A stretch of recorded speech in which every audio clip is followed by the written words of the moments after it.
double strokes are really the secret to sounding like you're crazy fast on the drums. The reason double strokes are so important is because they're a way to double our speed with not double the effort. The videos that I've made that have done the best have focused on double strokes, and I think there's a reason for that. I think a lot of people struggle with double strokes, but today I want to talk about how to actually apply double strokes to the drum set. So I'm going to give you one exercise that will really unlock your speed and open up lots of possibilities on the drums. Check it out.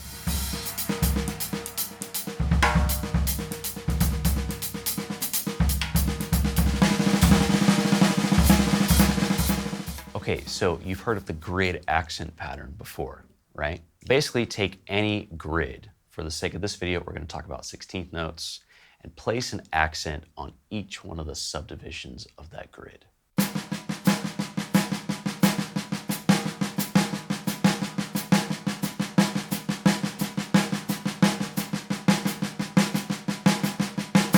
Getting used to playing grids like this is really important because it opens our ears up to hearing dynamic possibilities in our drumming. I think most of the time when we're accenting or playing drum fills, we think very downbeat oriented, like 1E and a 2E and a 3E and a 4E and a.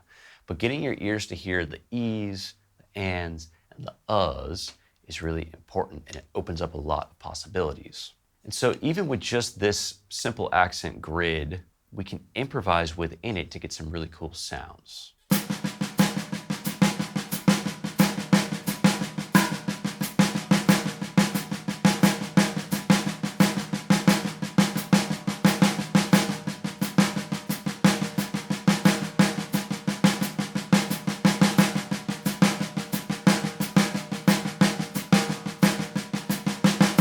Now, that alone is enough to make a captivating drum solo.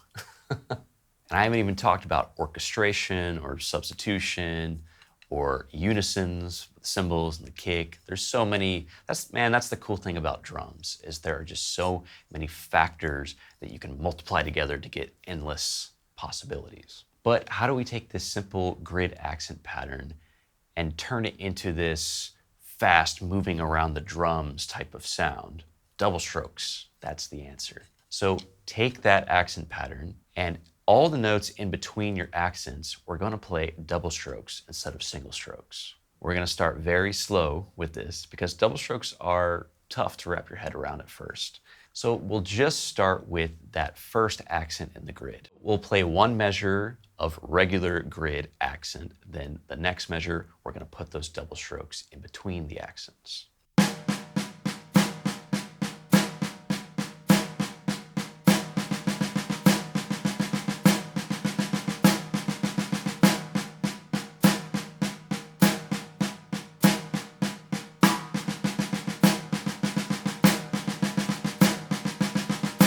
Okay, now let's do that same thing, but put the accent on the E.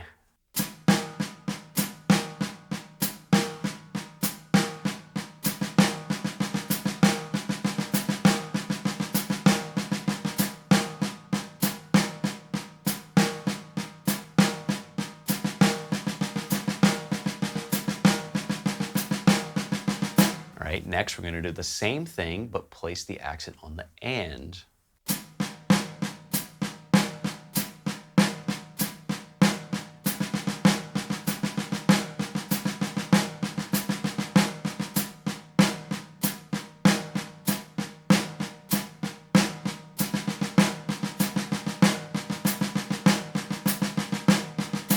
And last but not least, we have the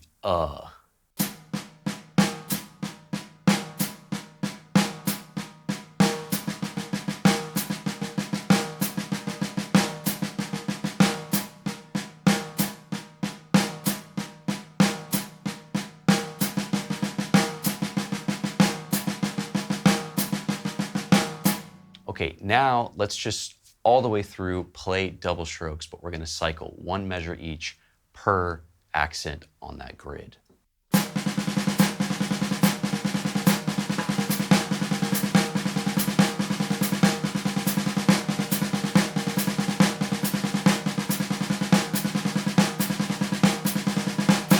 as we start getting a little faster, you can already hear the potential with this exercise. Let's just orchestrate the accents. So our right hand accents are going to be on our floor tom. Our left hand accents are going to be on the high tom. Check out how cool this sounds.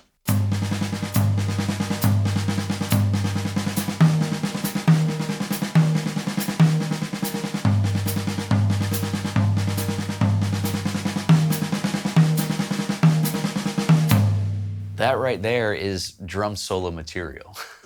Now, once you start getting comfortable with transitioning from the accents to the double strokes and that really quick shifting of speeds, you can start trying to improvise within that grid. So don't just play every downbeat for a measure, every E for a measure, etc. Try to mix it up. Here's how some improvisation within that grid might sound.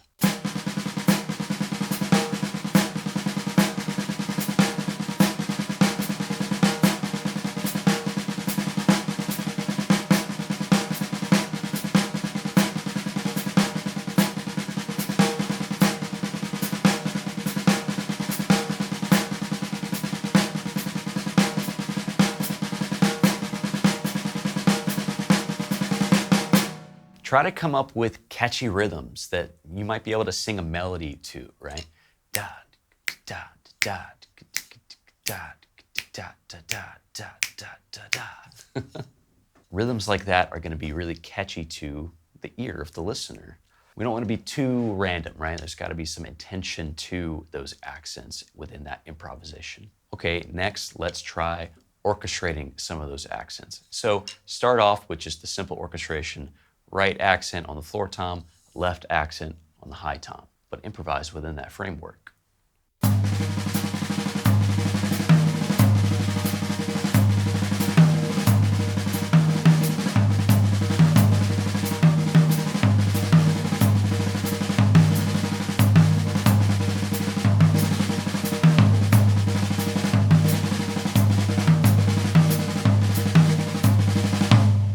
That sounded cool. I liked when I went do do do do do do do do. Next, let's do some unisons. And by that, I just mean two voices of the instrument playing at the same time. And the first thing I like to do with this is combining our bass drum with some cymbal. So one of those accents within that grid pattern, instead of accenting on a drum, we're going to accent on a cymbal plus the kick.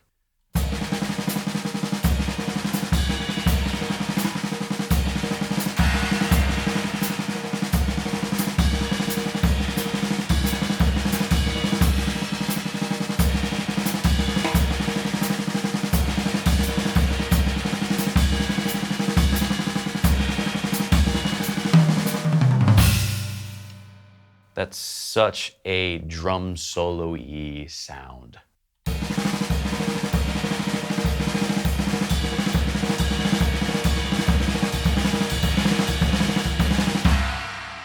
And it sounds like I'm going crazy fast, but really my hands are just going right, left, right, left, right, left, right, left. The hand and the arm are not moving that fast. It's just that technique of the double stroke giving us a 2-for-1 special that allows us to sound that fast. Now, when you're actually constructing a drum solo or, improvising a solo, we don't want to just do the same type of concept for the entire thing. It might get a little boring, so we need to practice switching between this double stroke concept and other ideas. And one way I like to do this is playing call and response with myself. So let's just take a simple rhythmic idea. 1 E and a 2 E and a 1. Now, let's put the double strokes in between those accents. Now, let's loop that one measure phrase, going back and forth in this call and response exercise.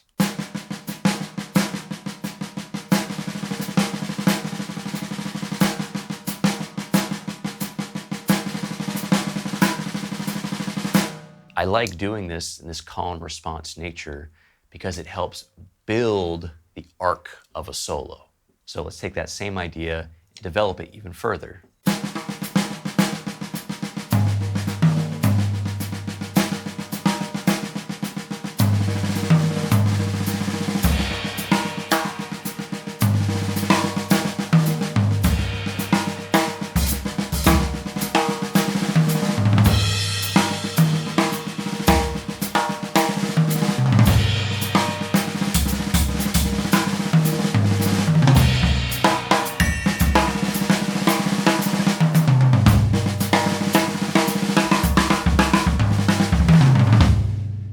So the next step is to try to improvise new phrases each cycle. So we'll start with that one phrase we did, da-ka-tiki-da-da-ka-da. Do the response with the double strokes in between. Then for the next one, try to come up with something new and just keep that cycle of improvisation, call and response going.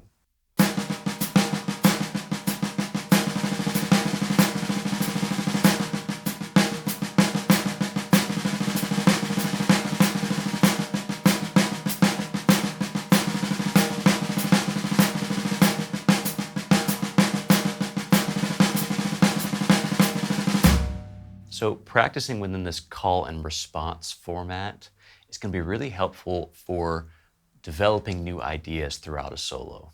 And of course, we can add orchestration, unisons, substituting the bass drum in there.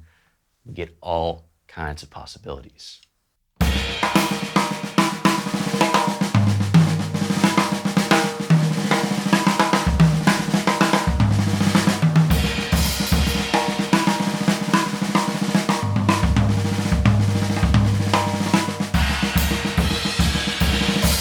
You want to sound fast around the drums without working too hard. You need to master double strokes.